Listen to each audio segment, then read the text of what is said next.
tardes a todas y a todos. Les damos la bienvenida a este conversatorio para pensar juntos acerca de la protección de la salud mental en el contexto de la pandemia del COVID-19.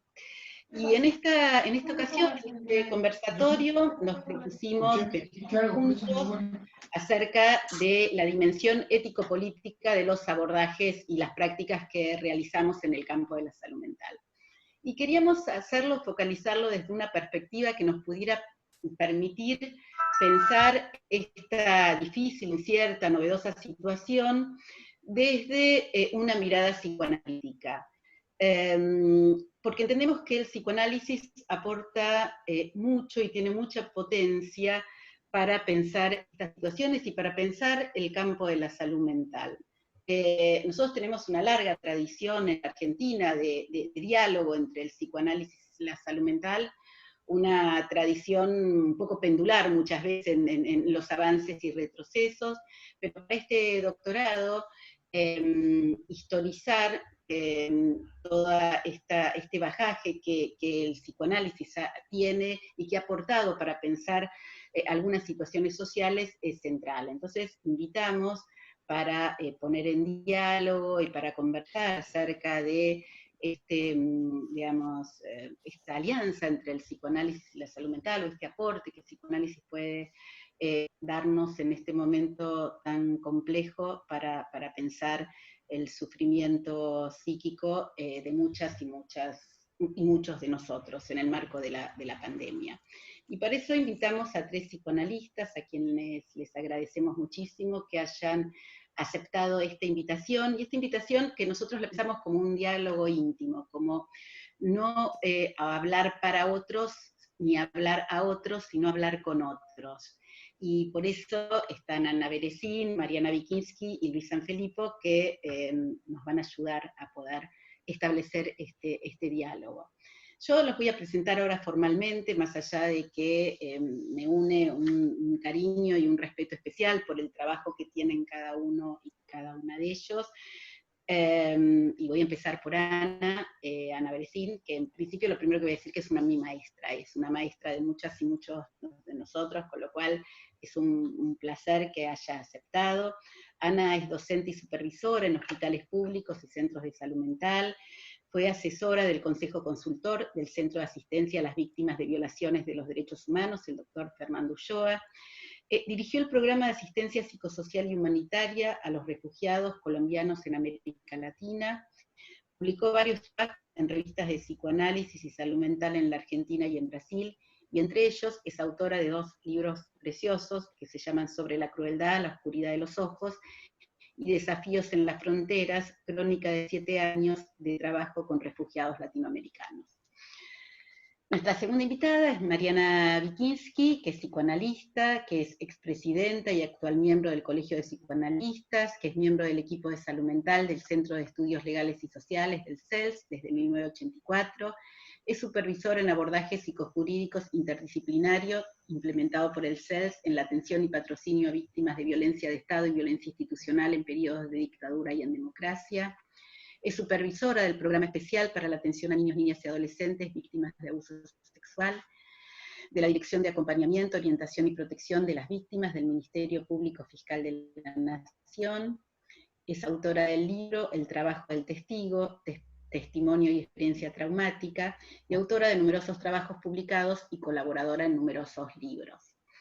Y por último, Luis Sanfilippo, que es psicoanalista, que es doctor en psicología, que es docente, investigador de la UBA, que se ha especializado en temas vinculados con el psicoanálisis, la historia de las disciplinas psi y la historia del pasado reciente, que ha dictado conferencias y seminarios de posgrados en distintas universidades nacionales e instituciones hospitalarias, que es autor del libro Trauma, un estudio histórico en torno a Sigmund Freud, y compilador junto a Julieta Kalsmels de trabajos de subjetivación en torno a la última dictadura, así como en otros numerosos artículos publicados.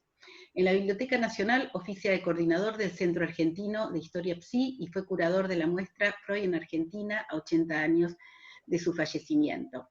Coordina el equipo de Adolescencia 1 y coordina residentes y concurrentes de la Sala de Internación del Hospital Álvarez.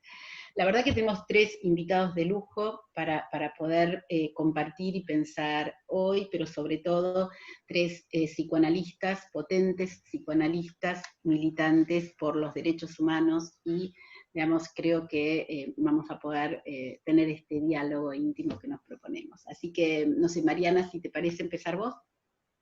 Sí, sí. Bueno, buenas tardes, gracias por la invitación, Alejandra, y toda la maestría, la organización de este evento. Yo sé que no son fáciles de organizar estas situaciones, en este contexto del cual vamos a hablar seguramente hoy. Bueno, como nos juraron que era una charla íntima, vamos a abrir una charla íntima. Vamos a dar de cuenta que estamos 3. En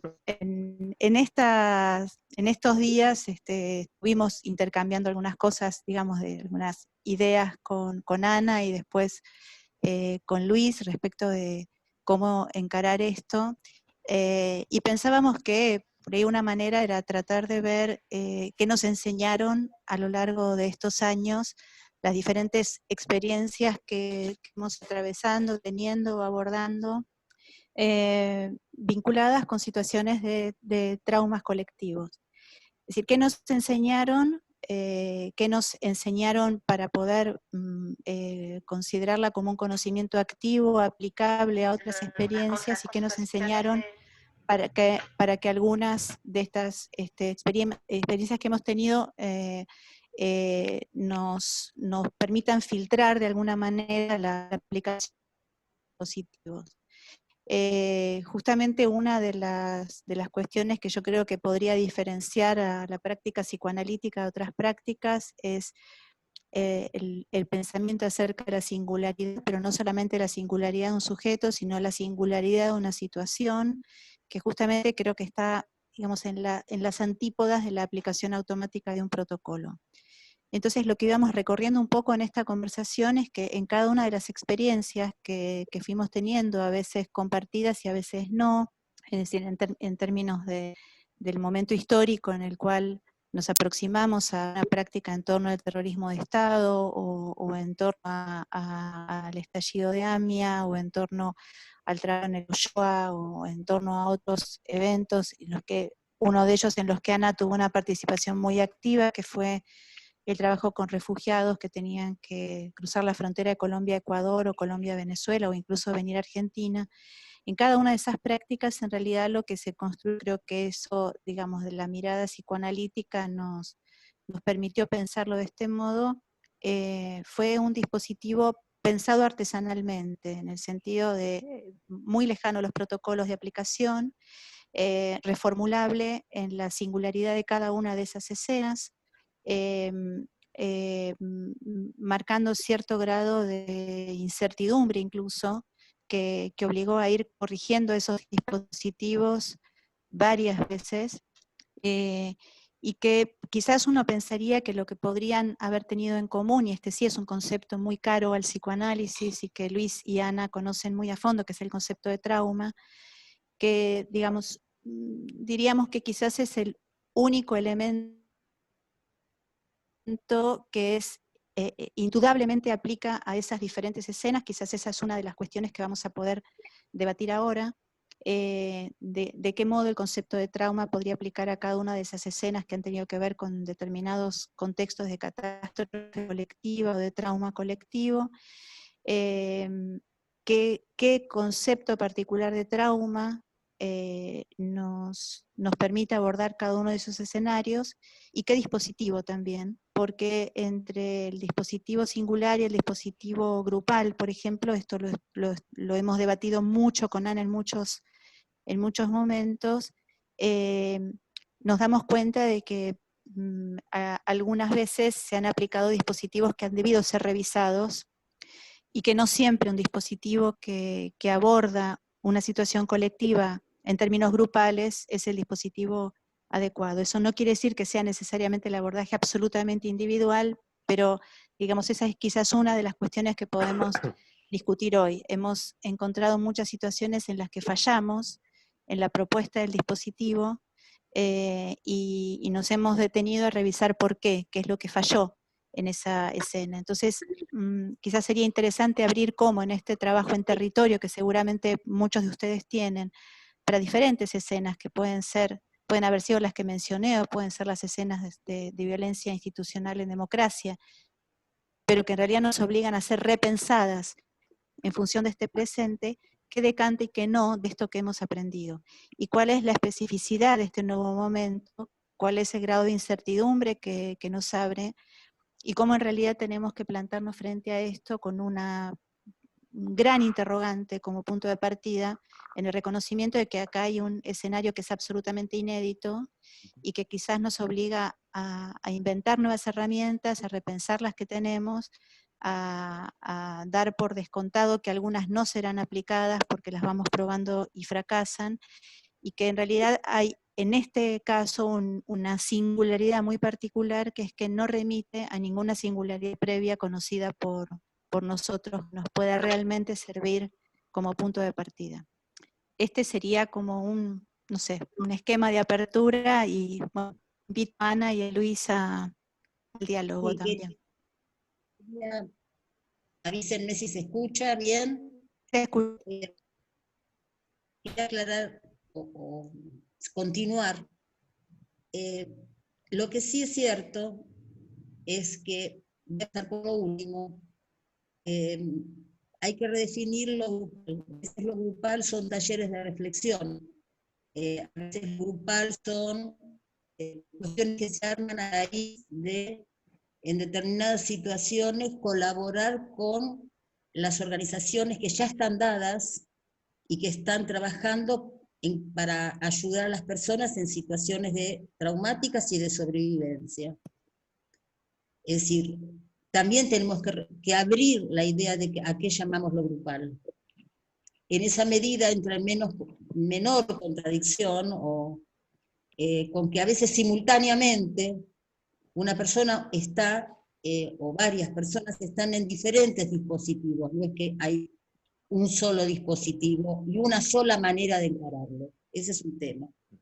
Pero eso es lo último que quería decir. Lo primero que quería decir es que si algo aprendí, lo encontré en una frase de Simón Rodríguez, que fue el maestro de Simón Bolívar.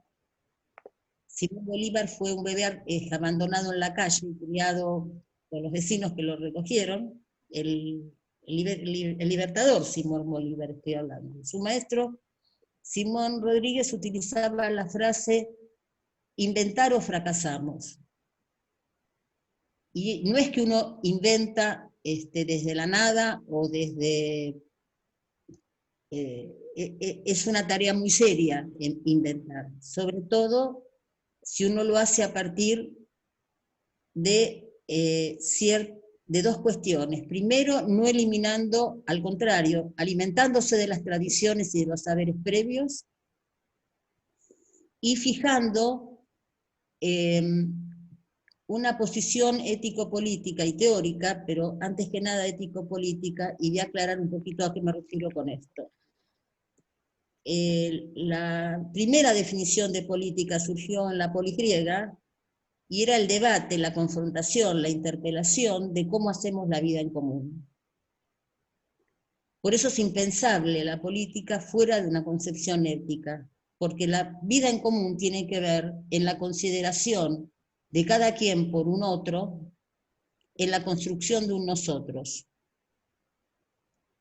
Este es un punto de partida muy clave para ver cómo escuchamos y cómo abordamos o cómo entendemos o cómo decidimos usar ciertas herramientas y no otras. Porque nuestra tarea tiene fundamentos ético-políticos con los cuales nos acercamos a asistir en aquellas situaciones, límites, que determinan que podamos colaborar para que esa persona no termine, que su sufrimiento no lo conduzca a actos destructivos consigo mismo y con los otros, y a poder aliviar en lo posible aquellos aspectos del sufrimiento psíquico que le permitan retomar la vida y no solo la supervivencia. Vivimos en sociedades, y especialmente frente a sus situaciones límites, situaciones límites que las llamo aquellas que implican grados profundos de violencia o de ejercicios de la violencia, en donde el ser humano queda reducido a solo estado de sobrevivencia, o sea, de sobrevivencia física y psíquica, no solo sobrevivencia física. En ese límite, nuestra tarea es posibilitar que en algún momento pueda retomar aquellas cosas, aquellas dimensiones del humano que no son solamente aquellas que permiten seguir vivos, física y psíquicamente. Por lo cual es una tarea de mucho cuidado, al mismo tiempo que uno tiene que estar revisando permanentemente la propia implicación, el propio atravesamiento en esa situación límite, porque no estamos afuera. Estamos en un lugar determinado, pero no afuera. Esto para ir pensando cuestiones, estoy planteándolo para ir pensándolo. En ese sentido, si del otro se trata, en la construcción de un nosotros, y la posibilidad de aliviar el sufrimiento y no generar situaciones de no retorno y de reparar los daños traumáticos, es decisivo cómo pienso por el otro, cómo pienso con el otro, en qué lugar estoy y en qué lugar voy a tratar de entrar en una escucha activa del otro, en un diálogo que nos permita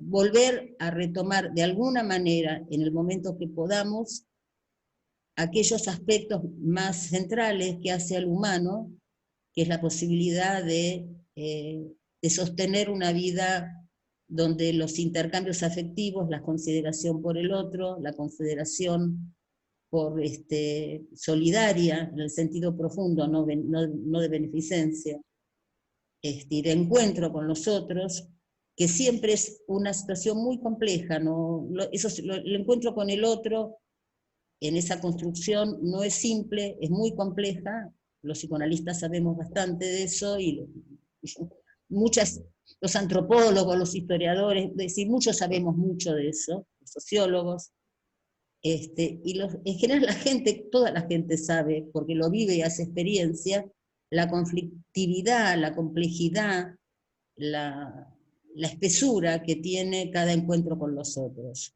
sea singular y colectivo. Hay una singularidad en cada colectivo, hay una singularidad en cada experiencia, hay una singularidad individual.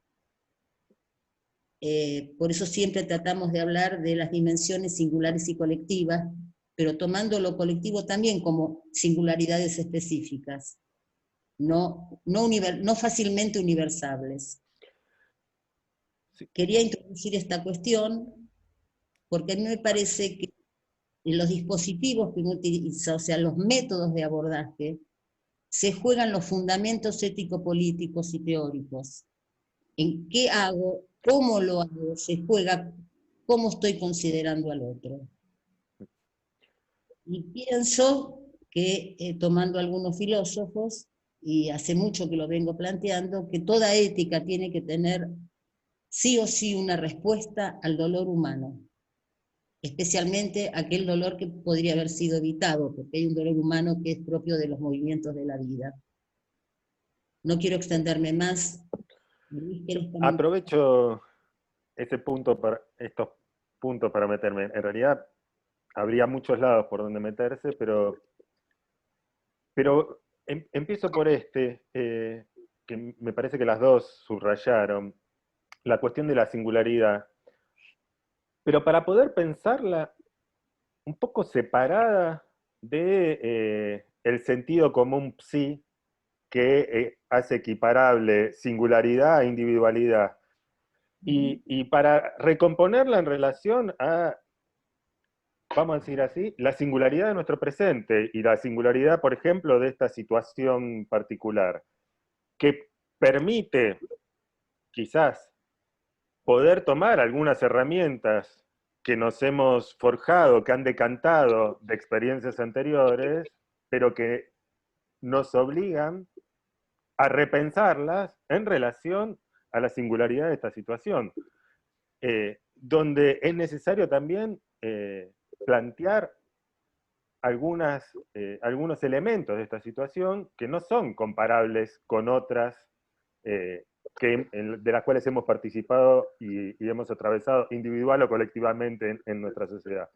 De hecho, una cuestión que a mí siempre, desde el comienzo de esta pandemia, me llamó a la reflexión, es que en líneas generales, en el campo PSI, para poder pensar los abordajes posibles y cómo construir dispositivos y qué tipo de intervenciones llevar adelante respecto de la situación de la llegada de la COVID-19 acá en la Argentina, se convocó, como también en este conversatorio, a gente que ha tenido algún tipo de trabajo en situaciones límites, en situaciones de catástrofe, en situaciones vinculadas con, por ejemplo, el terrorismo de Estado, o, por ejemplo, con los accidentes y las catástrofes naturales, o con el accidente ferroviario de Once, o con las víctimas de Cromañón. Bueno,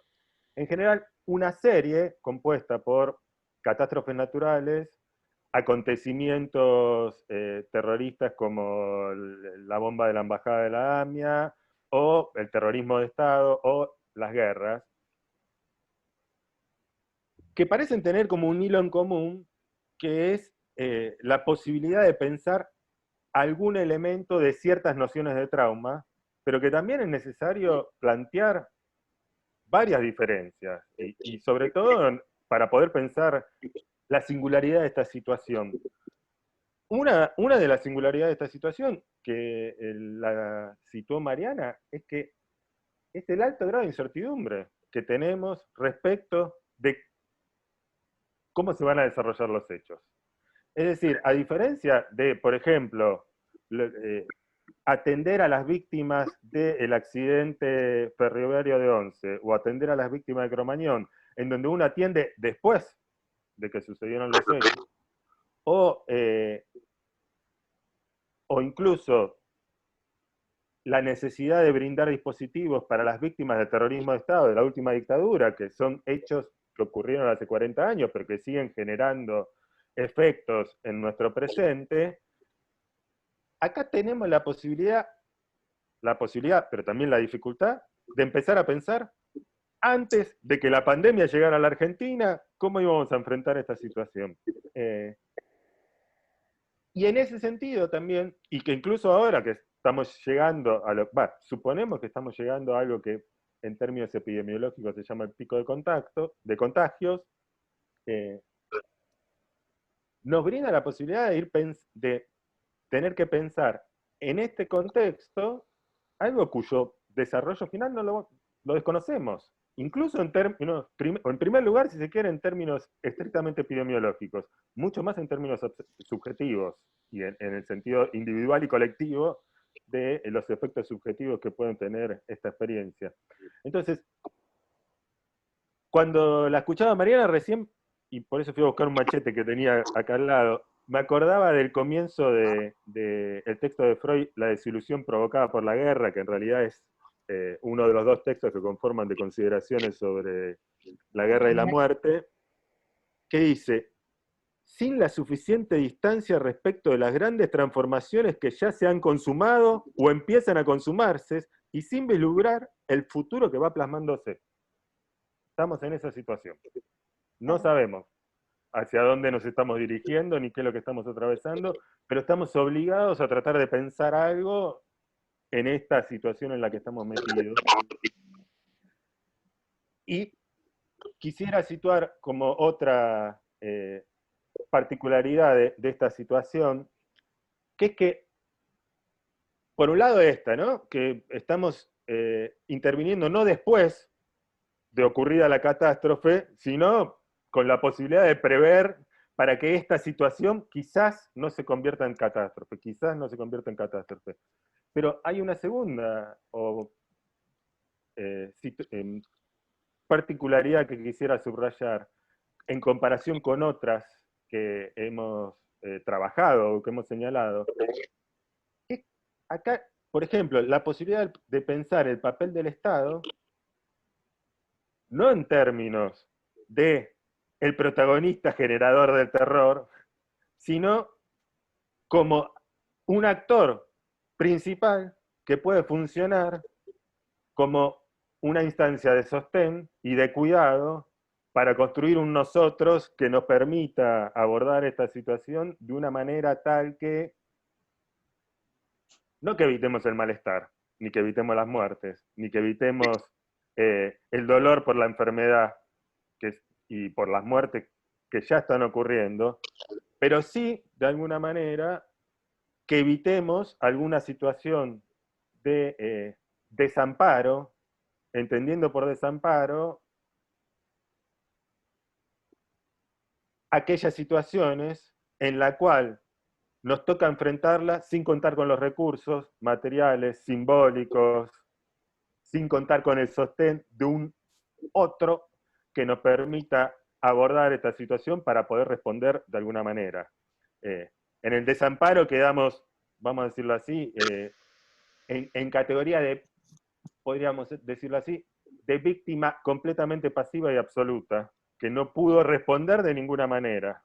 Y quizás, no pensando en evitar el dolor, no pensando en que vamos a negar las muertes, negar los contagios y los problemas que estamos viviendo, pero sí quizás contemos con la posibilidad de al menos transitarlo de una manera tal que el sostén y el cuidado que generemos junto con otros nos permita evitar una de las versiones del trauma, que es el trauma como equivalente al desamparo, ¿no?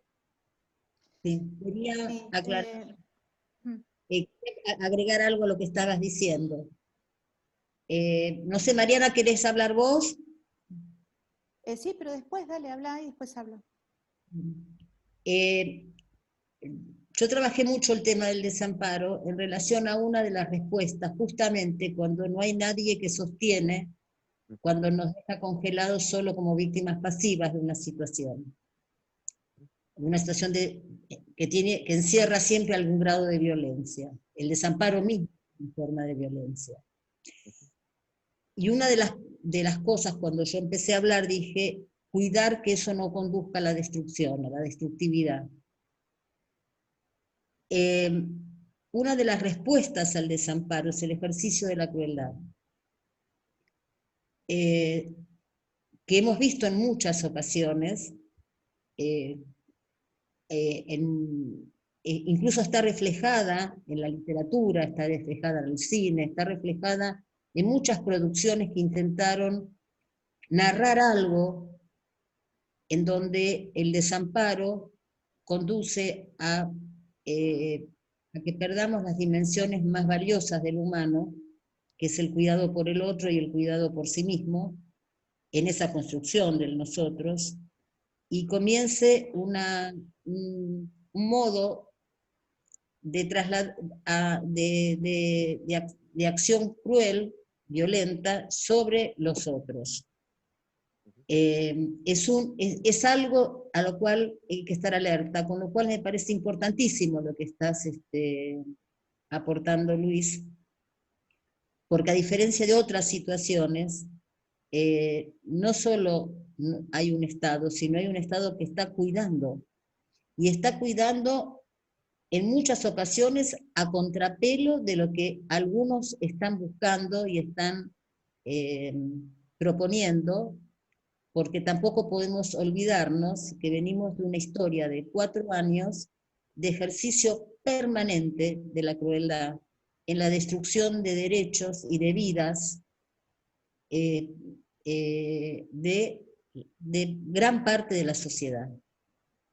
Con lo cual, también eso hay que tener en cuenta, en el sentido, y eso forma parte de lo que yo considero o me vi obligada a redefinir trauma, y que me ayudó mucho Piero Lanier a redefinir el concepto de trauma. El trauma tiene una historia previa, no se llega a la situación traumática, que nunca es una y una vez, en general es un proceso traumático. Es un proceso porque tiene una historia previa, como cada grupo humano, cada comunidad, cada sujeto, individual y colectivo, llega a la situación traumática, con qué recursos previos, con qué historia previa. La segunda cuestión es la cualidad material de los hechos. No es una cuestión discursiva, es una cuestión donde la materialidad material y simbólica, es decir, quiero decirlo más simple, no es lo mismo una mesa de tortura que un robo, tomando dos situaciones traumáticas.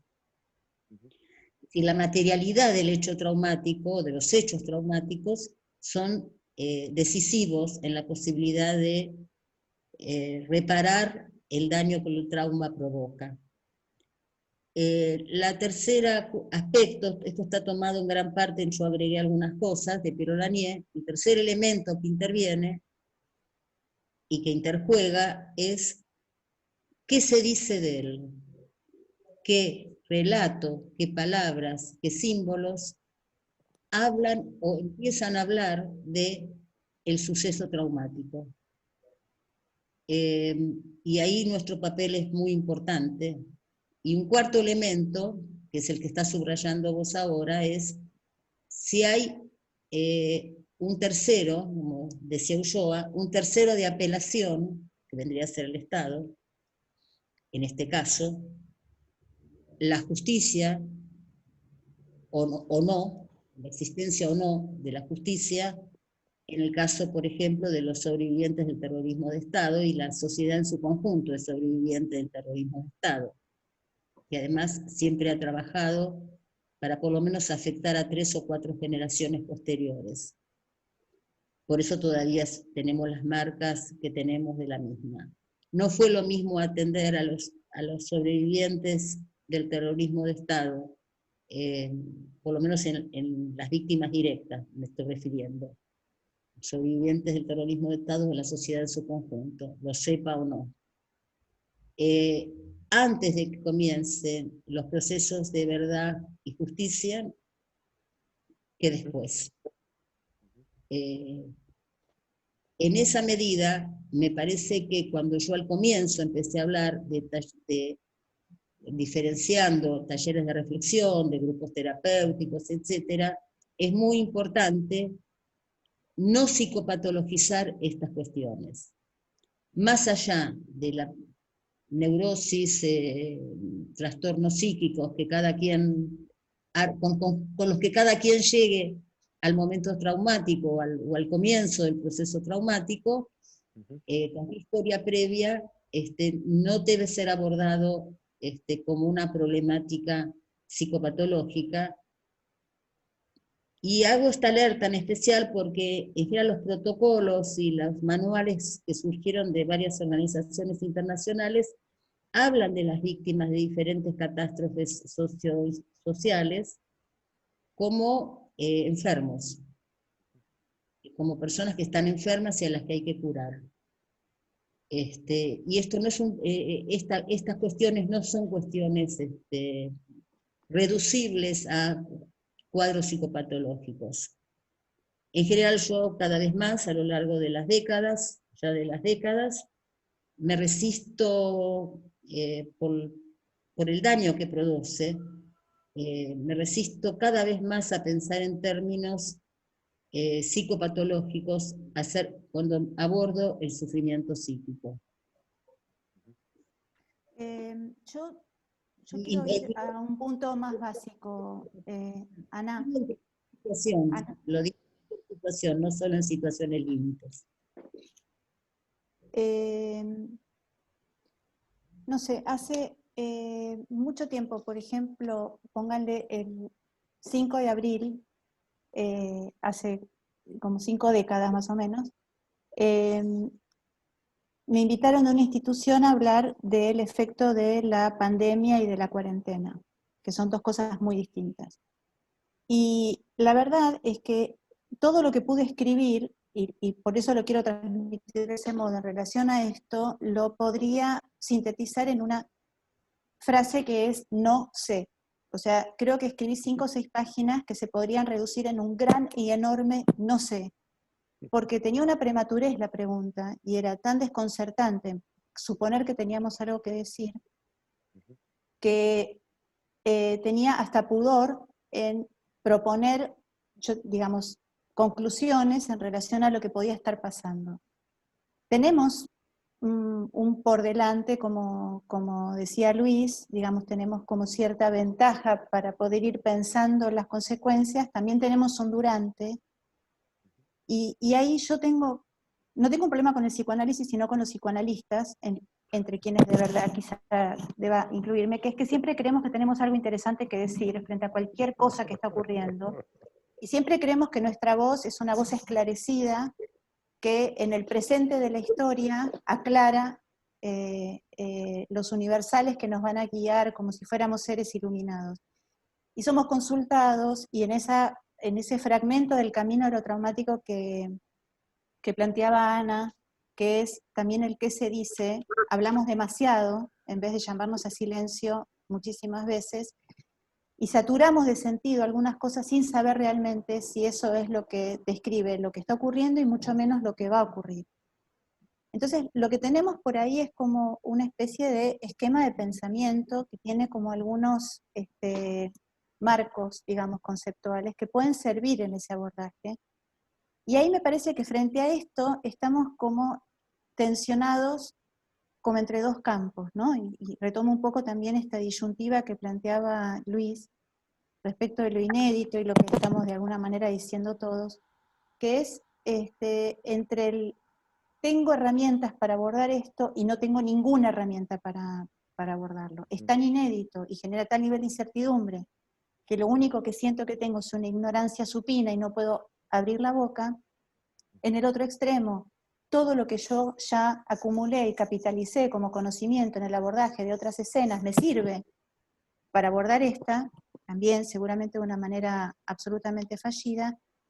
Nosotros contamos con algo que ocurre, yo creo, por suerte en nuestras cabezas, que es lo que Silvia Bleichmar habría llamado la producción simbólica espontánea, que es aquellos recursos con los cuales pensamos un hecho que resulta novedoso y que son los recursos que ya hemos adquirido de alguna manera en otras escenas y que nos hacen sentir no tan desinstrumentados como frente a algo terminando de constituirlo en trauma en cuanto a no tener herramientas simbólicas para abordarlo. Entonces creemos tenerlas y ahí producimos una construcción provisoria que nos permite ir en las tinieblas más o menos creyendo que algo estamos pudiendo vislumbrar, y creo que eso tiene sentido siempre y cuando entendamos, y sobre todo en este escenario, que estamos en un durante que deja muchas zonas oscuras, y que los psicoanalistas, si somos realmente coherentes con la teoría y realmente entendemos que nosotros somos interpelados por esa realidad que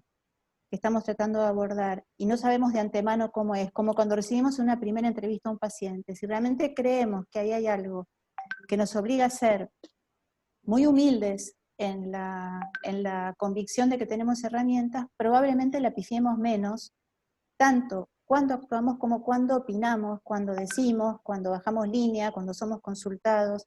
Porque me parece que ahí el psicoanálisis, yo creo que de todas las disciplinas, sí es el que más pantanoso se pone cuando intenta dar respuestas demasiado apresuradas. Yo aprovecho el hueco para agregar algunas cosas y por ahí después, no sé si por protocolo y por convicción de cada uno de los que estamos acá, abrimos también al resto para que podamos conversar. Cuando yo estudié, bueno, me dediqué el doctorado a estudiar un poco la noción de trauma, ¿no? Y entonces, un poco, lo primero que me salta a la cabeza es decir, bueno, no hay una noción de trauma, hay muchas que señalan incluso al interior del psicoanálisis, incluso al interior de la obra freudiana, pero si hay como un elemento en común en las nociones freudianas de trauma, es que la noción de trauma es una noción relativa, o sea, no es absoluta. Y con esto quiero decir que no hay ni un hecho o un tipo de hechos que sea traumático en sí mismo y por sí mismo, independientemente de la persona o del colectivo que lo atraviesa, ni tampoco hay personas o colectivos absolutamente determinados a vivir como traumáticos ciertas experiencias, aun cuando, por supuesto, la historia previa condicione el modo en que llegamos a la situación, como decía un poco Ana antes. Pero, entonces, en esa cuestión de una noción relativa de trauma, me parecía que por ahí para poder pensar cuál va a ser el resultado de esta experiencia COVID-19, tenemos que tener en cuenta, por un lado, lo que en el sentido común llamamos hechos, ¿no? Y entonces pongamos, ¿qué serían los hechos? Bueno, la llegada de un virus desconocido y que llega y que produce contagios, muertes, etc. Pero eso, por más que genere contagios y muertes, y un problema epidemiológico, no necesariamente hará que el resultado de la situación sea el de una catástrofe o el de un trauma en el sentido más extremo del término, porque eso también va a depender no solo del hecho, sino del modo en que nos posicionemos frente a ese hecho y de las acciones que emprendamos para responder a ese elemento que está irrumpiendo. De los discursos que utilicemos para abordar esa experiencia y las respuestas concretas, las acciones concretas que le demos. Y en ese sentido, tomo un elemento que surgió muy de entrada para poder pensar cómo abordar la COVID-2019, que es la idea de la guerra, ¿no? Una retórica armada en relación a la guerra, ¿no? Que generaba la idea de que estamos en una lucha y que frente a un enemigo invisible, y que generaba, por ejemplo, que se construyan hospitales de campaña y que se piensen en los médicos y los profesionales de la salud como héroes, que son todas figuras que están armadas en relación a la retórica de la guerra y que en algún punto parecen tener como un efecto positivo, que es el de generar cohesión, ¿no? Que parecen movilizar colectivamente hacia una lucha contra un enemigo, pero también tienen como contrapartidas, ¿no? Porque, por ejemplo, también generan parálisis. Si nosotros estamos enfrentando a un enemigo invisible y sin contar con las armas para enfrentarlo, si además se nos pide que seamos héroes, sobre todo los profesionales de la salud, ¿no? y que se instale la idea de que somos héroes, en general, es posible que terminemos generando situaciones de descuido, en donde terminamos arriesgando la vida y nos olvidamos del cuidado de nosotros y de los otros, o que se nos interprete cuando hacemos reclamos de necesitamos elementos de protección para abordar cierta situación, o de esta forma los profesionales de la salud no podemos responder, por ejemplo, al principio y sobre todo en Ciudad de Buenos Aires, cuando se mandó a algunos profesionales de la salud a atender a los contagiados o los sospechosos en los hoteles y no se les brindaba los elementos de protección. Y muchas veces los profesionales de la salud eran acusados de que no querían ir a trabajar o que presentaban resistencia. ¿Qué es la figura del desertor? Es otra figura que aparece en la guerra, ¿no? Como aquel que no cumple con sus obligaciones o que parece cuidar sus propios intereses, queda como un desertor. Me parece que necesitamos otra retórica, otro modo de pensar esto, ¿no? Y que lo mismo podríamos decir respecto de la cuestión del aislamiento. Si el aislamiento lo vamos a entender como una medida autoritaria y que parece caprichosa, como denuncian los anticuarentena e inventan el término infestadura, el aislamiento cobra una significación que es problemática, porque genera que mucha gente salga a descuidarse y no cumpla con las medidas de cuidado. Si el aislamiento lo pensamos como algo que nos obliga a vigilar y controlar a aquellos que no cumplen con la cuarentena, y salimos a denunciar que una pareja se tomó de la mano, que alguien organizó un baby shower, y crucificamos públicamente a aquel que no cumplió con la cuarentena, es muy probable que, por ejemplo, la gente no se anime a decir que tiene síntomas, porque queda estigmatizado como aquel que tiene una enfermedad potencialmente contagiosa, que no cumplió con una medida de cuidado. Ahora, Y además, perdón, Luis, solamente este agregado, solamente esto. Y además, porque la figura del enemigo interno, del enemigo invisible, perdón, sí, se transforma en algo que queda alojado en ese cuerpo de alguien que ujú, no podrá decir, o sea, se transforma el enemigo invisible también sí, el que aloja ese virus en el cuerpo. Entonces la metáfora sí. de la guerra también interfiere ahí, ¿no? Y hay un desplazamiento ahí entre de la enfermedad al enfermo y del virus a la persona, que Exacto. termina convirtiéndose en un En enemigo, y es enemigo, altamente problemático eso. exactamente. Ahora, también es posible pensar el aislamiento en términos de cuidado. En términos de cuidado, de medida de protección, que efectivamente fue la más valiosa, y que si hay algo que en todos lados señalan como efectiva de la estrategia del aislamiento social preventivo y obligatorio de la Argentina, es que fue efectiva en términos epidemiológicos. Entonces empieza ahí a cobrar un valor de cuidado, pero además por ahí la palabra aislamiento, para nosotros psicoanalistas, quizás tenga también otras resonancias que tiene que ver con la cuestión del lazo, ¿no? O sea, ¿cómo podemos hacer para que el aislamiento no signifique ruptura de lazo?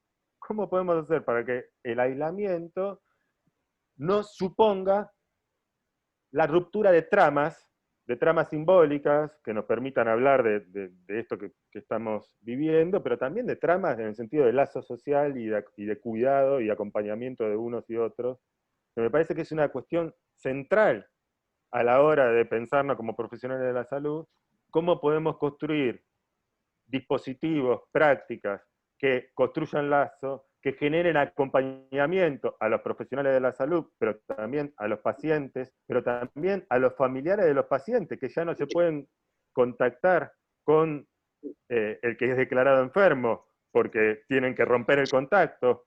Bueno, ¿cómo podemos hacer que en esas situaciones de aislamiento nosotros podamos ser instrumento del lazo, instrumento del vínculo, que permita evitar que nos quedemos sin otros y que nos ayude a construir un nosotros de maneras que tienen que ser novedosas? Claro. Me haces pensar, me parece muy valioso lo que planteas, y me haces pensar por qué surgieron esos significantes y no otros. Algunos surgieron, sobre todo, como manera de generar rechazo, como forma de oposición política y de destrucción del papel del Estado por parte de la oposición política, sobre todo de cómo se planteó el término aislamiento. Uh-huh. Pero el tema de la guerra, yo creo que posiblemente estoy pensando ahora, vos me invitaste a pensar eso, ¿por qué surgió esa metáfora y no otra, ¿no? Esa forma de nominación y no otra? Uh-huh. Enemigo invisible, traidor, etcétera, desertor. A mí me parece que no puedo no pensar en la historia de la que venimos, Uh-huh. y la que está el mundo, no solo nosotros. En el sentido de que en un mundo donde la desigualdad ha alcanzado los niveles de injusticia, de sufrimiento, de hambre y de muerte, equiparable a finales del siglo XIX, no creo que sea casual que haya surgido esa forma de denominación, porque venimos de una historia y de un momento, en los últimos meses, no solo de nuestro país, de lo que está pasando en América Latina, de lo que está pasando en el mundo entero, donde emergen y con fuerza muy decisiva un discurso y una acción fascista que captura, daña y produce muchos daños a la subjetividad humana. Entonces, quizás, estoy asociando libremente, la palabra guerra es que estamos en una guerra silenciosa de unos pocos contra las grandes mayorías de los seres humanos, marcadas por la naturalización de la injusticia, la desigualdad y la dominación. Es una asociación libre, se me ocurrió a partir de preguntarme por qué se término y no otro. Bueno, no sé si quiere abrir a que otros puedan hablar y seguimos conversando. Sí. Por eso, a propósito, dije, voy a decirlo a mi asociación libre, así invito a los demás también a asociar libremente. Bueno, invitamos a los demás a seguir este diálogo. Gisela Cardoso, que es la coordinadora del doctorado, le vamos a pedir que, siguiendo este clima, nos ayude a organizar las intervenciones, ¿sí? Bueno, buenas tardes. La verdad que es un lujo las intervenciones de hoy, provocadoras también para pensar y preguntarnos, ¿no?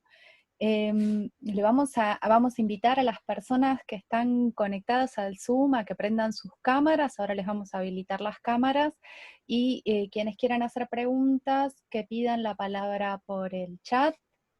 Y ya tenemos un pedido de palabra de Iñaki Sanguinetti. A ver, Iñaki, si estás por ahí, te escuchamos.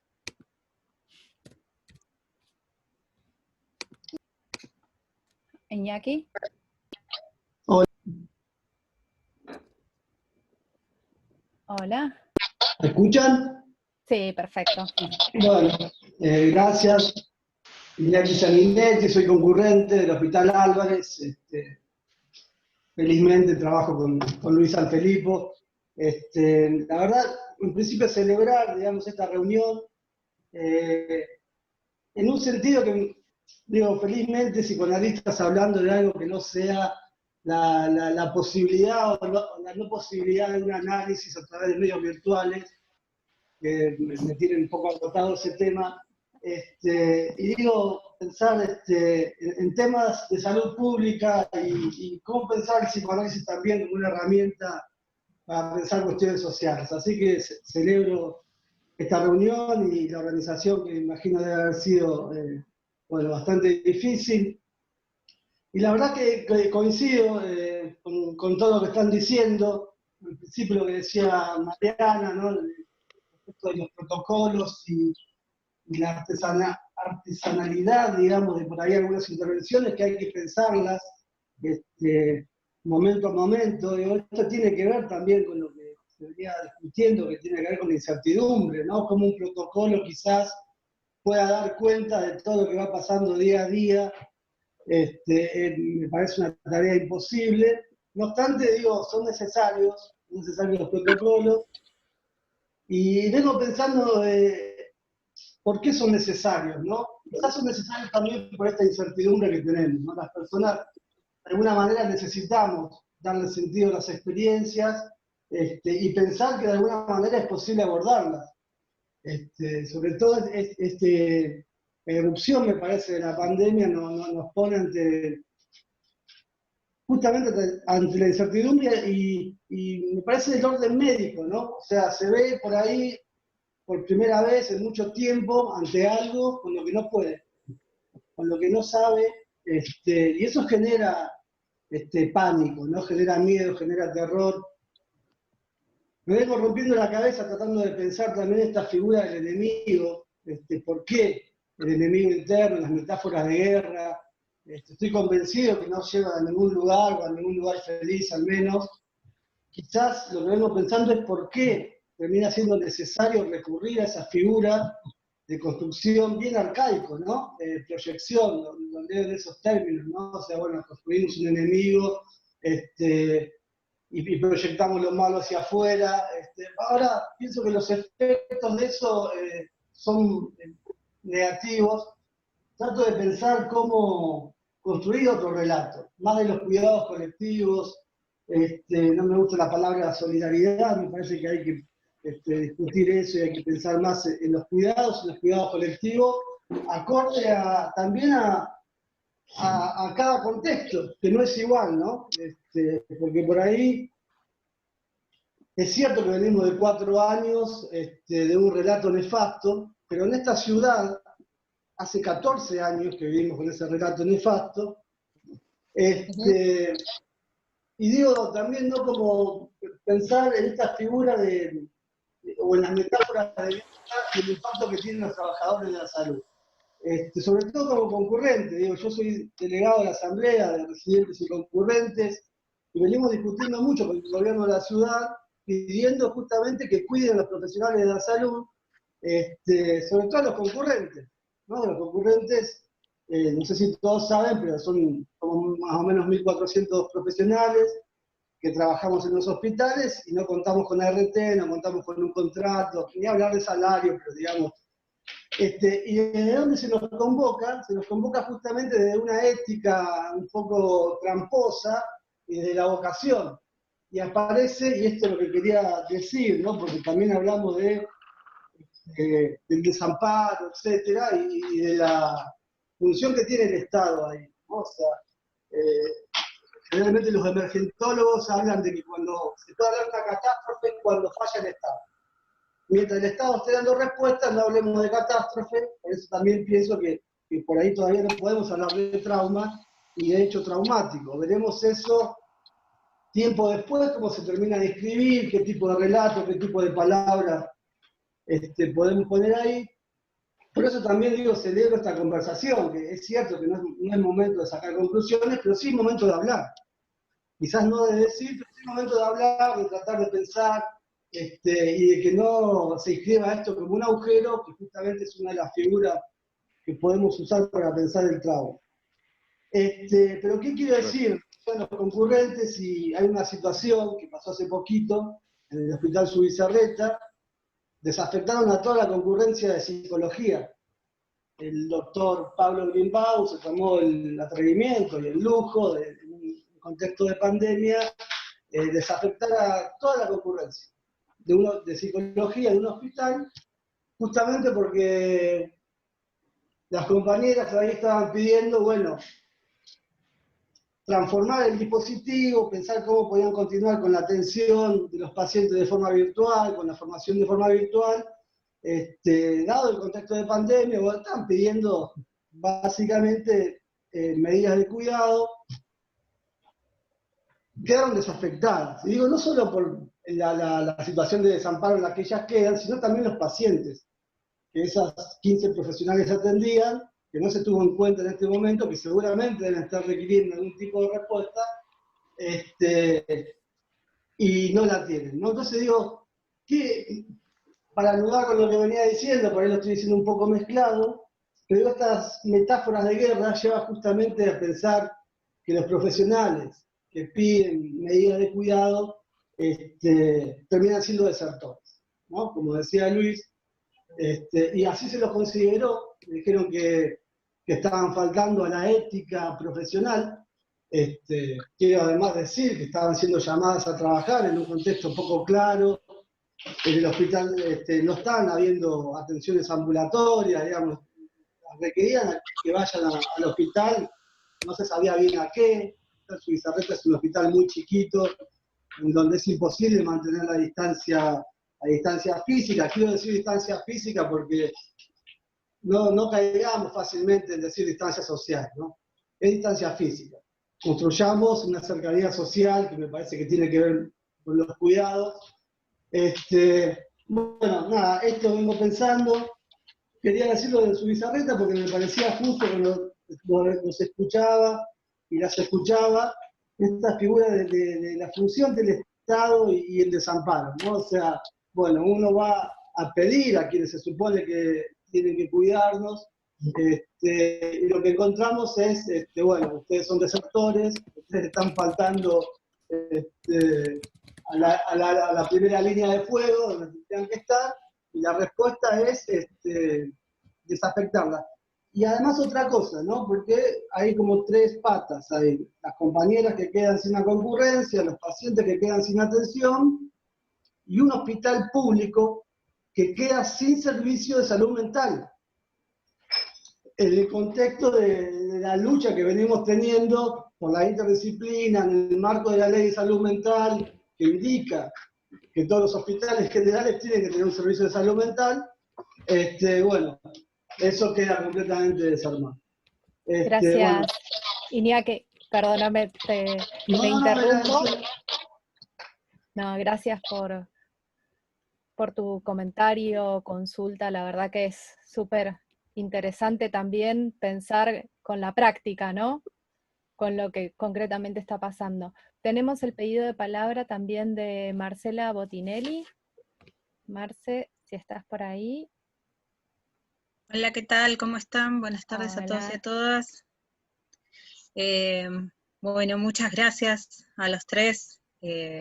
Siempre es un gusto escucharlos y participar de conversar así, de entre casa, como iniciamos la conversación más.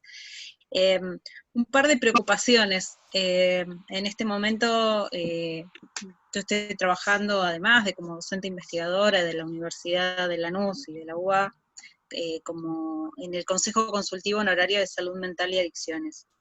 Y nos viene pasando a todos los consejeros, como es un órgano de tantas organizaciones diversas, desde usuarios hasta investigadores, gremios, profesionales, que la pandemia nos agarró como en una cosa de necesitamos hacer algo más, ¿no? No es que necesitamos hacer algo porque sabemos que estamos haciendo, siempre estuvimos en la defensa de la ley, siempre tratando de ver cómo se implementa la ley de salud mental, siempre haciendo peticiones, denuncias, reclamos, recomendaciones, pero ahora nos sentimos en una situación que recién cuando estaban hablando, yo creo que tiene que ver con esta sensación de que, bueno, pero hay gente que está en el encierro, hay gente que está en los manicomios, hay gente que está en hogares, hay niños, niñas y adolescentes que no tienen posibilidad y que aparecen como en esta posición expectante que describía hace un rato Ana, ¿no?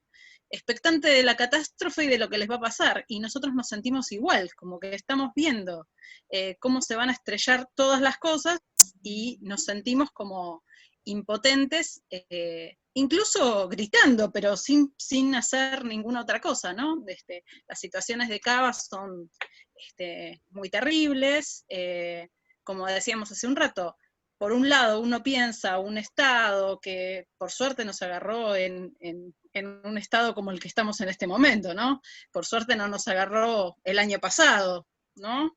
Pero incluso pensando al Estado como cuidador, al Estado como garante de esos derechos, nos encontramos que los intermediarios de resguardar ese derecho parece como si no fueran suficientes. Y entonces parece como que el discurso es de cuidado, pero en los hechos vemos que hay espacios territoriales que se desarman, que no se llevan los insumos a los lugares, que no le llegan agua a la población y le están pidiendo que se lave las manos y no lleva agua a los barrios, que hay personas encerradas que no tienen ni siquiera la posibilidad de un barbijo o de información, o que hay profesionales que los mandan a trabajar y no tienen ningún cuidado, ¿no? Entonces, ¿cómo trabajar con estas situaciones que, como recién decían, ¿no? Podrían catalogarse como de desamparo o de posición de expectación, ¿no? Yo me acordaba de una metáfora en una historia que contaba una persona que había sufrido una violación y que la habían violado delante de su bebé de 1 año. Y ella decía, estuvo todo el tiempo pensando qué iba a pasar con su hija al verla, ¿no? Y entonces estuvo durante toda la violación y durante mucho tiempo no podía terminar de trabajar eso. Y yo decía, esa sensación de ser expectante de una violación, no poder hacer nada, ¿no? Es muy terrible. Y creo que parte de eso nos pasa a muchos de los profesionales, ¿no? Entonces, la pregunta es, ¿cómo podemos trabajar con eso? ¿Qué herramientas podemos construir? ¿Qué dispositivos podemos pensar? ¿Qué estrategias podemos armar? ¿Qué metáforas, qué símbolos, qué significaciones podemos utilizar para poder hacer algún tipo de procesamiento, de trabajo, de salida y de acción sobre ese tema? Gracias. Gracias, Marcela. Le pasamos entonces la palabra a Las y el expositor para ver quién quiere retomar.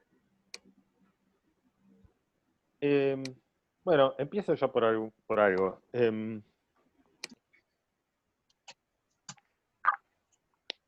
A mí me da la impresión de que, por lo menos en los lugares de trabajo en los que estoy metido, y con los colegas con los que vengo hablando, o lo que vengo escuchando de experiencias de otros lugares. O sea, yo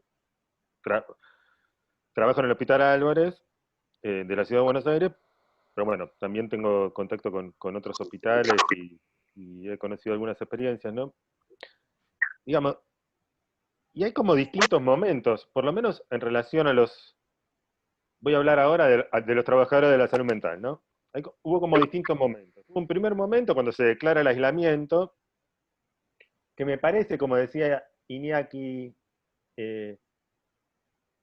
muchas de las voces que hablaban en nombre de los psi o del psicoanálisis hacían referencia a la cuestión de terapia virtual, sí o no, ¿no?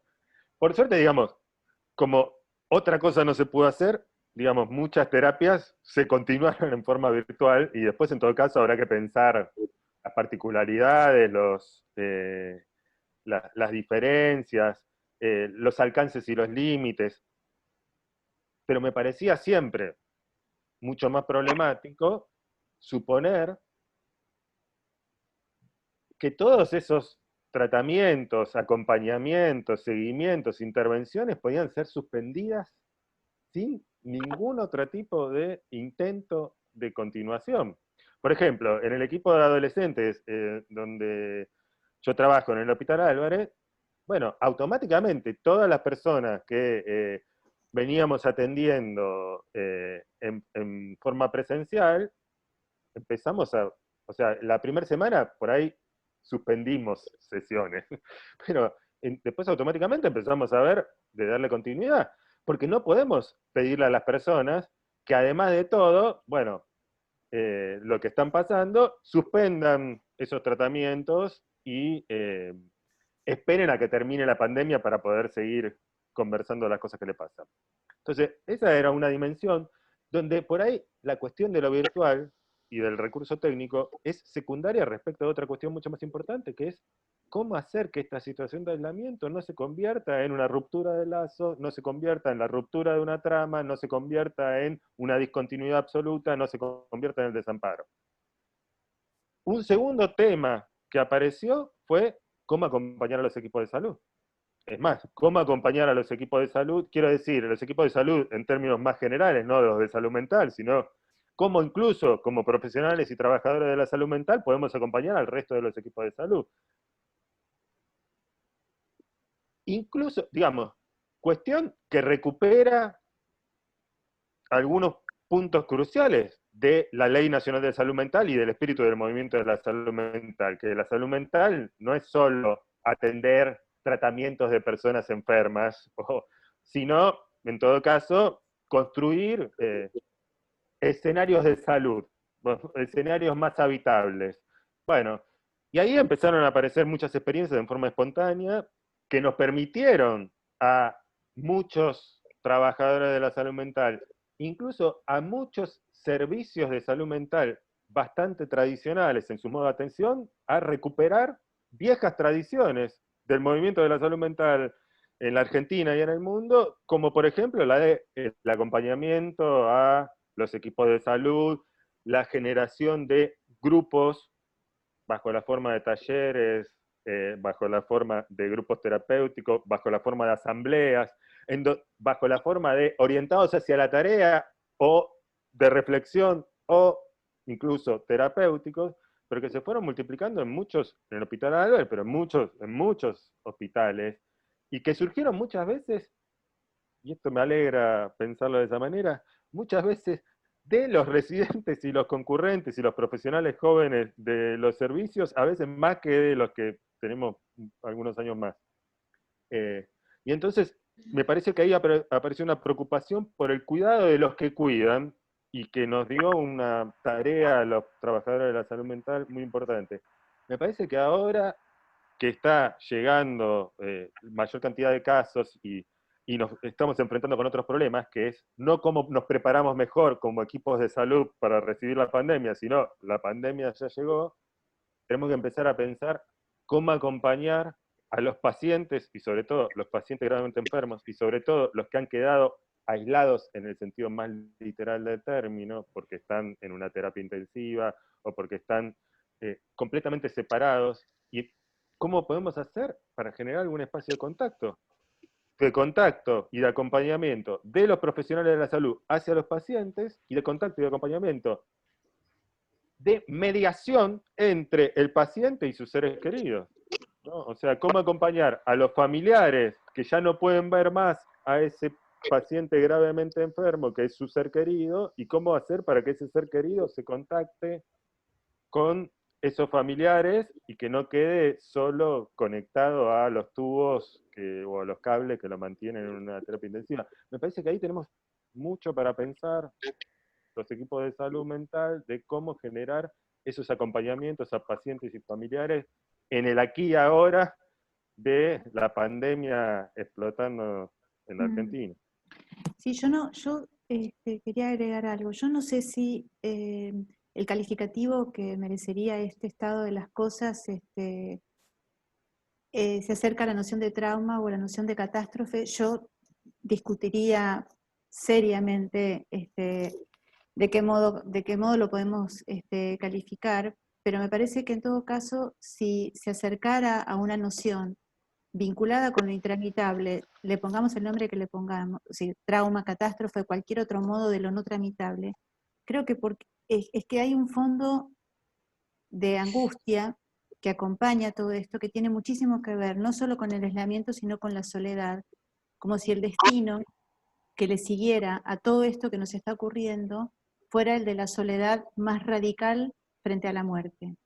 Y que esto si no es traumático en términos objetivos, si uno pudiera describirlo en términos de hechos, sí es traumático en términos subjetivos, profundamente traumática, la fantasía de morir solo y la fantasía de no poder acompañar a las personas que uno quiere. Y ahí yo creo que acuerdo mucho con Luis y también con las intervenciones de Marcela Iñaki, porque lo que están haciendo es colocar en el eje la importancia del sostenimiento de los equipos de salud mental en este contexto, y también poner de relieve la importancia de cuidar a los que cuidan, acuerdo absolutamente con eso, porque ese escenario en el que podemos ser indispensables, que es sosteniendo ese enlace entre quien está enfermo y su familia, no solo para quien está enfermo, sino también para su familia, y esa función que podemos cumplir de acompañamiento respecto de los miedos que generan también todo esto que está ocurriendo en quienes no están enfermos, no es gratuito para quienes estamos ahí tampoco, porque como decían al principio, también nosotros estamos profundamente implicados en esos miedos, no estamos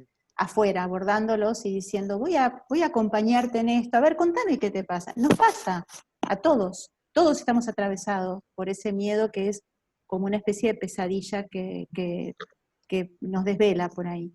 Entonces nosotros también necesitamos ser acompañados en ese acompañamiento. Yo no estoy trabajando en primera línea en esta cuestión, así que lo planteo como algo donde me siento como muy resguardada de alguna manera, pero me parece que los que no estamos en primera línea tendríamos que estar disponibles para sostener a los que sí tienen que sostener, porque yo supongo que hay un remanente de sufrimiento que queda depositado en quien tiene que acompañar desde una posición donde no puede ofrecer su franco débil, debe haber un remanente propio también improcesable. Entonces me parece que sería al contrario, un dispositivo que tendría que rearmarse en vez de desmontarse, como en el Subizarreta, o como la experiencia que contaba Marcela, donde de pronto es insuficiente el dispositivo, al contrario, me parece que deberíamos intentar que se duplique. Y esta experiencia del recurso espontáneo que cuenta Luis respecto de los residentes que están solicitando ese espacio, me parece que es como muy saludable y tendría que replicarse en todos los escenarios, el no dar por sentado que el personal de salud mental puede sostener, aun cuando se le dé la oportunidad, que está bien que se le dé, pero que puede sostener por sí solo y sin un sostenimiento propio semejante nivel de trauma, y creo que sí de trauma. A mí me parece que es decisivo esto que están conversando. Me parece que es clave entender que cuidar también, que cuando estamos cuidando, también Ana, más cerca del micrófono. Gracias. que al cuidar a otro nos estamos cuidando a nosotros mismos también. No es, tengo mucho que ver con esto. Primero porque en situaciones límites ciertas defensas omnipotentes pueden activarse y pueden terminar siendo muy complicadas y aún con las mejores intenciones terminamos haciendo muchas macanas. Me parece que es muy importante, que es muy decisivo, primero entender el cuidar al otro también como un modo de cuidarse a sí mismo, y me parece que la propuesta de Mariana, de aquellos que en esta ocasión no estamos en primera línea, ayudemos a cuidar a los que cuidan y se cuidan mientras cuidan. No es beneficencia, no es el sentido de... creo que eso redefine la palabra solidaridad, que es muy significativa. El otro es un nosotros, no estamos afuera o al costado, porque eso puede convocar a defensas muy omnipotentes y que no toman en cuenta también nuestros propios límites y nuestra propia angustia y nuestra propia implicación. Yo lo dije al principio, es muy importante revisar la propia implicación. Siempre que hay que revisarla, que no se vuelva una sobreimplicación, porque son las formas muchas veces de producir un daño extra, aún con la mejor intención. Y a mí me parece que es muy importante esto que están diciendo, que propone más directamente Mariana. Respecto a ciertos comentarios de los 14 años que venimos padeciendo, me parece que en estos momentos hay que, por supuesto, continuar la lucha por los derechos de los trabajadores de la salud mental.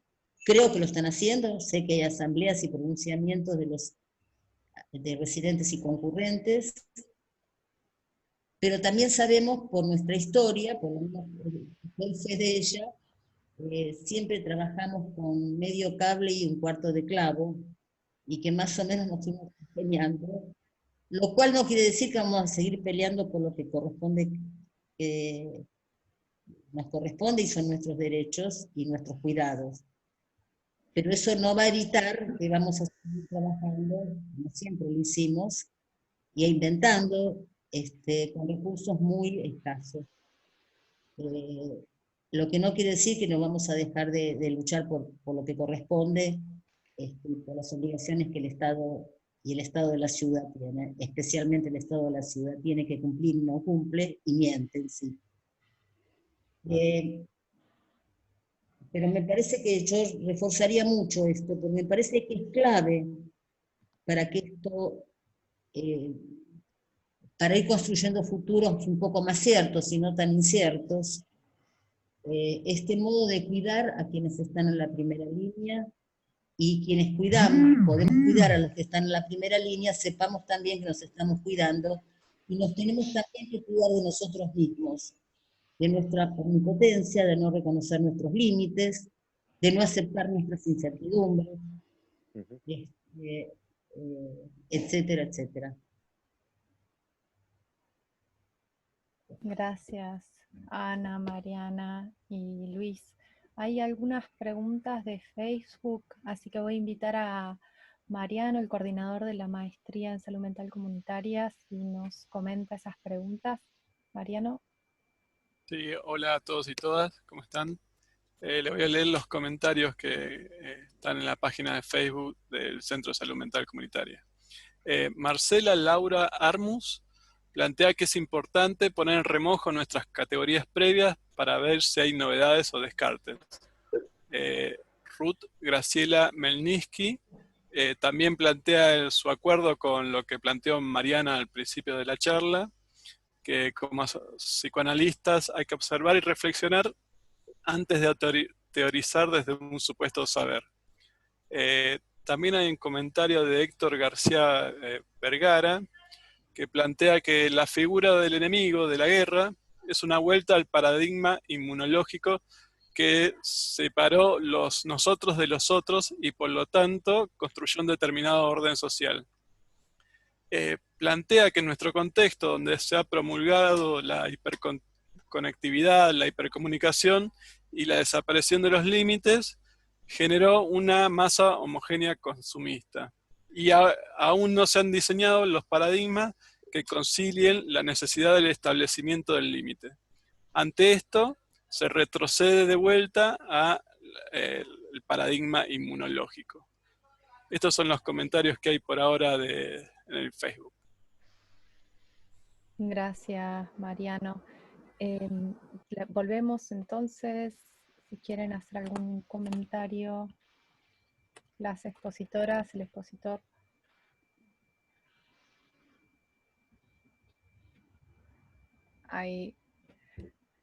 Sí, son muchos los comentarios que surgen de cada intervención, ¿no? No, solamente quería agregar algo. Primero, bueno, gracias a Marcela y a Ruth por la continuación, digamos, de un pensamiento en relación a la puesta un poco en crisis de los conceptos que uno tiene muy aceitados y que no tienen esa aplicabilidad automática.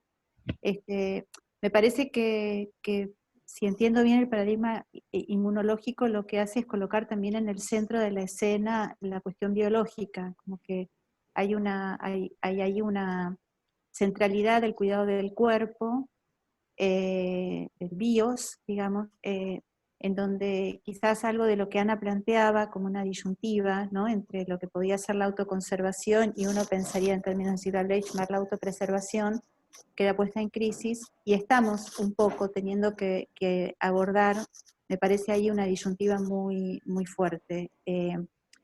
Está muy presente el cuerpo para todos nosotros, está muy presente el cuidado específicamente del cuerpo, la puesta en riesgo del cuerpo, la exposición a la muerte biológica, digamos, estamos como invadidos, digamos, de esas imágenes, y probablemente ahí se produzca un poco el riesgo de lo que planteaba Ana, que es nuestra propia reducción a un cuerpo biológico que tiene que proponerse sobrevivir. Y que, digamos, en términos de la guerra también se juega la cuestión de la vida y la muerte y la construcción de una idea de un enemigo que hay que destruir para no morir. O sea, todo este escenario coloca en el centro el cuerpo. A nosotros también nos corresponde trascender la idea del cuerpo biológico, como lo planteaba Ana, y detectando como los parámetros que nos impone este estado de cosas, vinculado concretamente con una enfermedad que tiene un virus identificado, que tiene un devenir epidemiológico, digamos, y tratar de construir un más allá de eso, que creo que tiene que ver con acompañar mientras tanto esto con esta otra manera de pensarlo, que es en torno del sufrimiento, en torno del posible efecto de lo traumático, en torno del sostén de aquel que sostiene también. Me parece que eso trasciende la cuestión del cuidado puro del cuerpo, y aparece el cuidado también en términos psíquicos, digamos, de todos nosotros como individuos sufrientes, ¿no? Gracias, Mariana. Tenemos una pregunta de Andrés Mecha. Sí. Sí. Ahí te escuchamos. En realidad es una pregunta que va en el sentido de lo que decía Mariana recién, y un comentario antes quiero hacer en relación a la metáfora de la guerra. que probablemente tenga que ver con el origen de lo que decía Ana, pero también como hizo el del comentario de Facebook, me parece que tienen mucha relación la metáfora de la guerra, el origen de esa metáfora, con el hecho de la importancia que tomaron los sanitaristas en esta pandemia, y la metáfora de la guerra como una metáfora de la medicina, ¿no? La metáfora de defensa, bueno, todo lo que señaló Foucault y Susan Sontag en relación a la medicina con su origen militar, sobre todo la medicina sanitarista, ¿no? Entonces, frente a tal predominio de los sanitaristas, es de lógica que aparezca esa metáfora. No digo que esté bien, digo es de lógica que aparezca, y es de lógica también que la pongamos en cuestión y que veamos las consecuencias negativas de esa metáfora, ¿no? Sería interesante también que propongamos otras metáforas que nos ayuden más en este momento. La pregunta que quería hacerles era, retomando un poco la convocatoria de la charla de ética, política, psicoanálisis, me gustaría escuchar alguna reflexión en relación a dos conceptos básicos de psicoanálisis, como es el de vida y muerte, ¿no? El de las pulsiones de vida y de muerte, y cómo se podría pensar eso, cómo eso podría ayudarnos a pensar estas dicotomías que se van planteando en distintos países, en Argentina sobre todo, bueno, en Argentina por lo menos, pero también se plantea en Chile, en Brasil, en Estados Unidos, en algunos países de Europa, entre cuidar la vida o la economía. Dado que la economía también está del lado de la vida, me gustaría poder escuchar algunas reflexiones en ese sentido. Desde esas categorías del psicoanálisis, ¿qué piensan ustedes que se puede aportar a esta lógica que se va instalando, ¿no? De la vida, la muerte, la economía? Gracias, Andrés. Bueno, yo a juzgarla ahora, si les parece, invito a que hagamos un comentario más de cierre de las expositoras y Luis. No sé quién quisiera empezar. Bueno, entonces completo algo y después ya me llamo yo a silencio. A mí me parece que una cuestión que interviene en la metáfora de la guerra es lo político, que es algo de lo que, digamos que en la reflexión en torno de la guerra pareciera que queda excluido en este abordaje, ¿no? De la guerra planteada como ese enemigo invisible, etcétera, lo que mencionaba Luis. Y en la dimensión de lo político que tiene toda guerra, también hay una administración de la vida y la muerte. Creo que no en términos quizás de pulsión de vida y pulsión de muerte. Tendría que darle una vuelta para pensarlo en este sentido, en el sentido como psicoanalítico de la vida y la muerte. Sí, por supuesto, lo autoconservativo, como mencionaba recién, y la autopreservación, como mencionaba recién, pero no sé si en términos pulsionales. Lo que sí creo es que si atravesamos, digamos, las ideas de vida y de muerte con lo político, además de ponernos muy Foucaultianos, y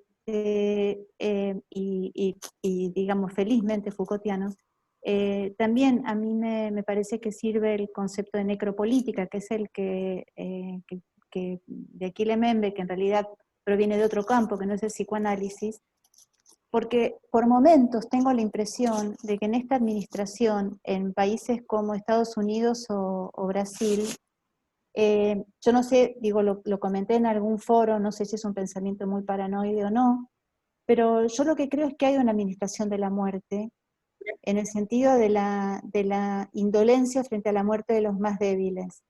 Como si de pronto a Bolsonaro o a Trump le hubiera venido muy bien que aparezca este enemigo invisible que se ocupa de matar a los viejos y a los pobres. Población sobrante, improductiva, que genera costos en el Estado y que nadie se animaría a confesar que prefiere que esté muerta que esté viva, pero que de pronto hay una parálisis justamente en estas dos modalidades de administración del Estado, desde el fascismo, una parálisis llamativa frente a la destructividad de este virus, que en realidad no es tan masivo, que es bastante selectivo en su nivel de mortalidad. Entonces sí me parece que hay algo en relación a la administración de la vida y la muerte, pero quizás en términos más políticos, y no, me cuesta mucho pensar hasta acá en términos psicoanalíticos en esta cuestión. Retomo algunas cosas sueltas, como por ahí amerita, porque no podemos tener una teoría completa de lo que estamos hablando, y mucho más cuando, bueno, estamos en muchos casos, con algunos muchos nos conocemos, y en otros nos estamos conociendo y empezando a dialogar. Pero me parece que una perspectiva histórica que plantea Foucault respecto de las relaciones entre guerra y biología, por decirlo de algún modo, es que con el surgimiento de la biopolítica, la noción de guerra, que podía ser planteada en términos soberanos, como la lucha contra un enemigo, tiende, en el siglo XIX y sobre todo la primera mitad del siglo XX, a adquirir categorías biológicas. Y entonces el enemigo es el que puede ser portador de un peligro biológico para la población, ¿no? Y entonces determinadas razas, entonces determinados enfermos que podían potencialmente contagiarse, se convierten en el enemigo biológico peligroso para la población. Y ahí Foucault plantea esta paradoja de que en un momento donde un poder se ejerce en términos del hacer vivir, se generaron la mayor cantidad de matanzas en la historia de la humanidad en el siglo XX. Acá parecería que un problema que uno podría decir en un sentido acotado es estrictamente biológico, como el de una pandemia, de repente recibe metáforas bélicas. O sea, se hace como el camino inverso, digamos. Se construye una metáfora bélica para un problema que podría ser en un sentido estrictamente biológico, pero en otro sentido más amplio, un problema de salud. Un problema de salud, con todo lo que eso implica, con las cuestiones, los factores sociales, culturales, económicos, etcétera, que hay en todo problema de salud. Ahora, esto lo dejo más como pregunta, más que como respuesta, es, no sé bien por qué, pero parecería que una retórica centrada en los problemas de salud, en los problemas de la salud de la población, por ahí no alcanza a cohesionar y a generar las medidas de prevención necesarias que se necesitan para enfrentar una pandemia, que las metáforas bélicas y de guerra, que por lo menos en el principio de la pandemia nos hicieron hablar de el enemigo invisible, los médicos como héroes, etcétera, y que parecen, incluso generaron la ilusión durante unos pocos días de que la grieta entre los argentinos podía ser disuelta, como si nos cohesionáramos todos contra un enemigo. Entonces, eso es una pregunta, pero ¿por qué los problemas de salud no cohesionan a la sociedad de la misma manera que la metáfora de la guerra contra un enemigo? Y respecto de la cuestión de pulsión de vida y pulsión de muerte, a mí también por ahí, no sé si puedo decirlo muy, muy rápidamente con esas categorías, pero recordaba que en el momento mismo en que Freud acuñó el término pulsión de muerte, otra categoría fundamental en 1920, más allá del principio de placer, era la cuestión de lo ligado y lo no ligado. Y por ahí a mí me resulta esa más una metáfora, si se quiere, más productiva para pensar este presente, ¿no? O sea, ¿cómo podemos hacer para, en un contexto de aislamiento, en un contexto de soledad, porque cada uno está en su casa, porque si te enfermas, además te aíslan para cuidar a vos y a los otros, en un sentido biológico del término, pero eso mismo puede generar otros muchos descuidos? ¿Cómo podemos hacer para que en este contexto de aislamiento nos podamos ligar un poco más y que no prime lo no ligado en los múltiples significados que puede tener eso? Bueno, me callo.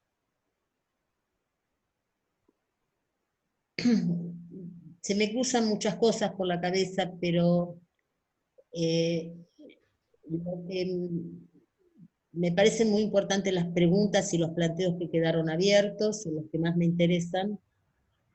Me parece que nunca el tema de la salud, como el tema de la educación, como está por fuera de las acciones políticas y de las prácticas políticas y sus protagonistas concretos. Y de una historia que sostiene las prácticas y las las actitudes y los actos actuales. Por supuesto que esto está siendo usado de muchas maneras y de maneras muy crueles. A mí me parece que algo que produce ligazón, y yo acuerdo, Luis, con vos, que a mí hace mucho que yo no hablo en términos de función en relación a vida y muerte, sino a procesos de ligazón o desligazón, o deseos de seguir deseando y deseos de no desear, como otras formas de hablar del conflicto vida-muerte, que tiene sostenes pulsionales, por supuesto, pero prefiero pensarlos en esos registros. A mí me parece que aquello que nos puede ligar son dos cosas. Una, no naturalizar, como hicimos hoy, las palabras, las nominaciones y las metáforas que se usaron y se usan para hablar algo que atraviesa tantas cuestiones humanas y que hacen a cómo se está reescribiendo el tiempo de otra manera, la relación con la finitud, la relación con la incertidumbre, pero también con las certezas o con la construcción de certezas. Me parece que ese sería un lugar importante como punto de ligazón, encontrar las formas de seguir dialogando entre nosotros, produciendo metáforas que sean inclusivas, que tengan en cuenta a los que no tienen agua, a los que están asilados en manicomios, internamiento de niños, cárceles, lugar donde también trabajé durante 2 años y medio, como supervisora del equipo de Prisma. Digamos, con todas las formas del desamparo y la violencia que el desamparo efectiviza contra esos cuerpos y esas almas, por llamarlo de alguna manera. Como no dejar nada naturalizado, o que se entre a cotidianizar, a incorporar sin ser cuestionado, sin ser puesto en cuestión, sin ser refutado. Y creo que es un lugar de ligación muy importante para por lo menos para quienes nos interesen estas cuestiones. Y es una cuestión muy importante para los trabajadores de salud mental. Hay actos que podemos realizar, y uno de ellos es revisar muy bien cómo son dichas las cosas y cómo son narradas, y que esas narraciones realmente sean inclusivas del conjunto de la problemática y que no deje a nadie afuera, que tengan un carácter inclusivo, y que no produzca una naturalización de cosas que de naturales no tienen nada.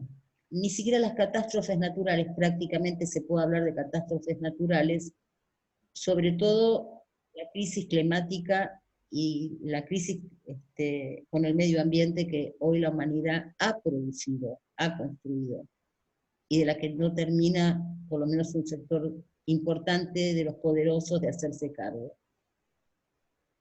Se me ocurren más cosas, pero no quiero extenderme.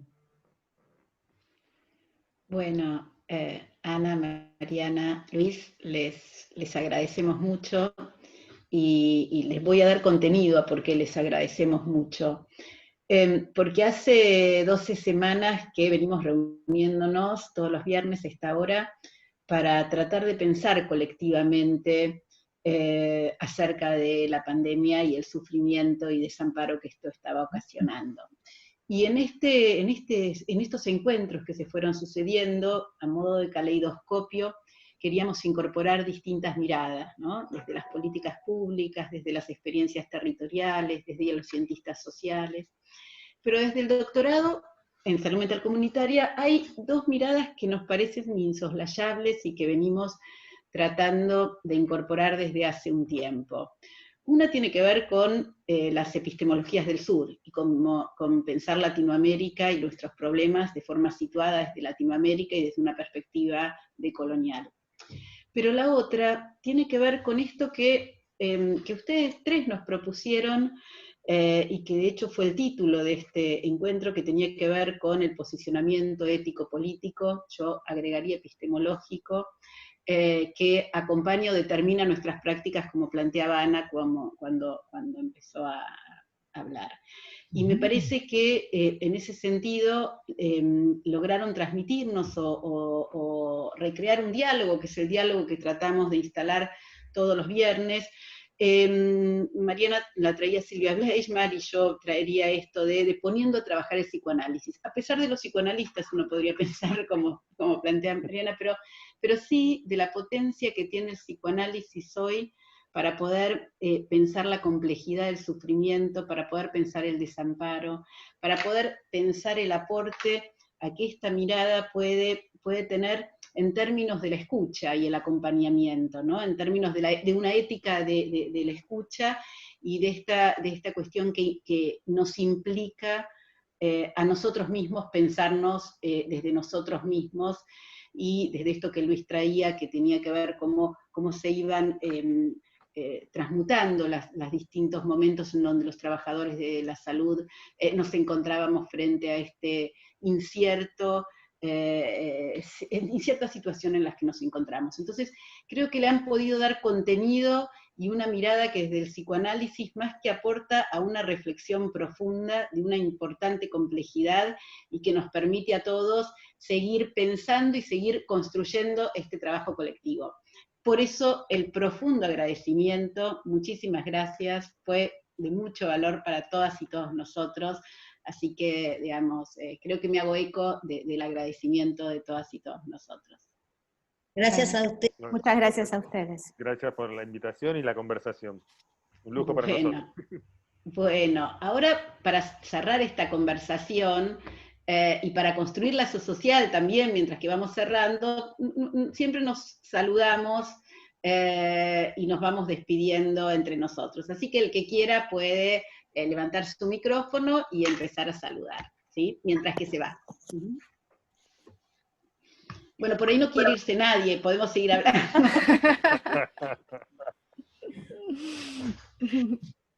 Así que bueno. Muchas gracias. Excelente conversatorio. Gracias, Amanda. Útil y muy necesario. Gracias, Amanda. Gracias. Chao. Chao, hasta la próxima. Muchas gracias. Chao, Ale. Hasta luego. Chao. Feliz Día del Padre. Chao, Ana. Feliz Día del Padre. Chao. Vale. Gracias, Ale.